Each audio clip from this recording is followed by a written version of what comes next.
Hello everybody, thank you for tuning in to my first Elden Ring Nightreign build video. My name is Wes from Slay the Brother, and today I want to be talking about the awesome new relic we have from the Undertaker's Remembrance quest that you get with the new DLC, the Forsaken Hollows, the Glass Necklace. This thing comes with some awesome buffs, especially for the Undertaker, because activating your ultimate art increases attack power by 14% for about 30 seconds, I believe. And then it also makes our auto gauge charge faster. But the real meat of this relic is what everyone is after, no matter who your Nightbearer is successive attacks that boost attack power. I'm not going to go too much into the details of this, but basically it is a 3-level attack buff, and at the final level, you get 35% extra attack.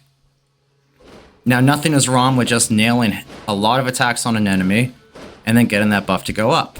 But the problem with that is the buff will eventually go down rather quickly, and then you're going to have to start nailing the buffs on again. My goal as an Undertaker is to have this buff up as much as possible, so that when my teammates cast their ultimate and I get my free ult, I can have as much damage to it as possible.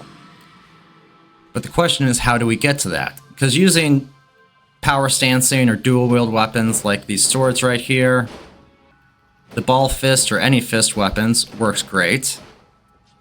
Giz's wheel, which I still refer to as the whirligig saw, is great, but it has a huge problem, because though the heavy attack will just put you up to full after the second hit lands, because of all those boxes in there, the weapon art itself is broken. And you would think this would be the best weapon art for it. And maybe if it worked, it would be. But because of that, I'm going to go into the 3 weapon arts that actually break this relic and will easily give you over a minute of uptime without doing any other attacks. Which gives you the confidence to know that, hey, every time I use my ultimate as the Undertaker, I am getting the most out of it that I can. The first weapon skill we're going to go over belongs to the Ornamental Straight Sword, Golden Tempering. It itself is not the skill that does this, but it is the attack, the heavy attack. Oof, if he'd let me get it through. The charged heavy attack, each time you land this, will give you 10 seconds of buff. And every consecutive time, it just keeps adding to the timer. So right here, just off nailing this guy 3 times in a row, I was able to get 30 seconds. However, if you're really taking advantage of a vulnerability window, you're actually only going to get 2 from your stamina bar, and then you can refresh your stamina bar, which in turn gives you 40 seconds of buff, which is very nice. And as we go on into build recommendations for the video, we'll get that up to a minute easily. Next weapon on the list, weapons, are going to be Regula of Eochaid and Maria Executioner's Straight Sword. I hope I pronounced this right. It's either Eochaid. I don't know how to read this shit. There's too many. There's too many vowels. Pat, can I get a consonant? Either way, this one is completely bonkers and broken. Just landing this once on an enemy nets you 20 seconds. And after every time you get like about 21, 22 seconds. So just three charged weapon arts will give you a minute. And that's pretty easy to do. Now, there is a caveat to this because you don't want to use the uncharged weapon art. It only gives you about 13, 14 seconds per hit. You're really cutting the duration of your buff down. So the next one, and the most broken of all, is Prelate's Charge. This thing, just as is, with just this one relic, if I'm able to unleash my entire weapon art on this guy, which he's going to teleport away before I do. No, he didn't. This will give me 50 seconds at level 15, 30 seconds at level 1, just from using the weapon art. And this weapon art, I know my FP is quick, so I'm going to unquick it. And after this guy is done throttling me, this only takes about half your FP bar. You can easily capitalize on this and get it to last longer. Well, that's actually very easy. If we go into our relics and get stamina recovery on attack, we will look for the Dark Knight of the Beast, which works great with this relic because it extends the amount of time that you're able to get the triggers to stack, and the more stacks you have, the longer it lasts. And by having Knight of the Dark Beast, you can just watch how my stamina recovers while I'm using this on the enemy. And this is why it goes up from 45 seconds to a minute 15 seconds after landing the whole attack on somebody. which is definitely great for big bosses who become prone, or beefy, tanky enemies. I mentioned that Night of the Dark Beast made this better too. It does, it gives you 50% extra buff time. Look at all your stamina come back after those attacks. That's awesome.